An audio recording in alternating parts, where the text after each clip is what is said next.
واصل أيمن الرمادي المدير الفني للفريق الأول لكرة القدم بنادي الزمالك قراراته الاستثنائية استعداداً لآخر مباراتين في الموسم، حيث مباراة الفريق القادمة أمام فريق نادي فاركو يوم السبت المقبل في ختام مسابقة الدوري العام، ثم المباراة الأهم أمام فريق نادي بيراميدز في نهائي كأس مصر يوم الخامس من شهر يونيو الرمادي. قرر غداً الأربعاء خوض تدريبات على فترتين صباحية ومسائية نادي الزمالك.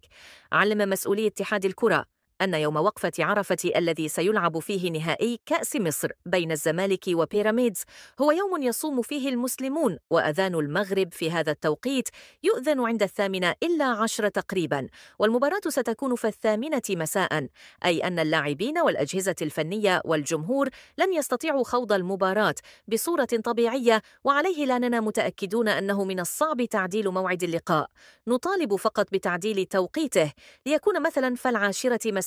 ولم لا 10:30 فهي ليلة عيد، ومع ليالي العيد يحلى السهر كما يقولون، وستكون وجبة كروية دسمة. نطالب بحسم الأمر سريعا والإعلان عن تعديل موعد اللقاء للمصلحة العامة. ترغب لجنة التخطيط في التعاقد مع لاعب خط وسط جديد بسبب ما تراه اللجنة تراجع مستوي نبيل عماد دونجا هذا الموسم، بينما توجد قائمة محدودة للغاية. في هذا المركز لا تضم سوي اسمين هما محمود جهاد ومحمد شحاتة، حيث تفاضل لجنة التخطيط حاليا بين العديد من الأسماء للتعاقد معها لتدعيم مركز خط الوسط خلال موسم الانتقالات الشتوية القادمة. إنهاء النادي الاتفاق مع اللاعب محمد أشرف لاعب خط وسط فريق غزل المحلة، وذلك من أجل الانضمام إلى صفوف الفريق الأبيض خلال موسم الانتقالات الصيفية القادمة من أجل الموسم المقبل،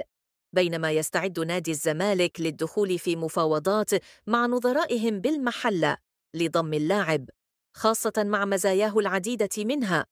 ظل سنه الصغير وظهوره بشكل جيد مع الفريق الأبيض.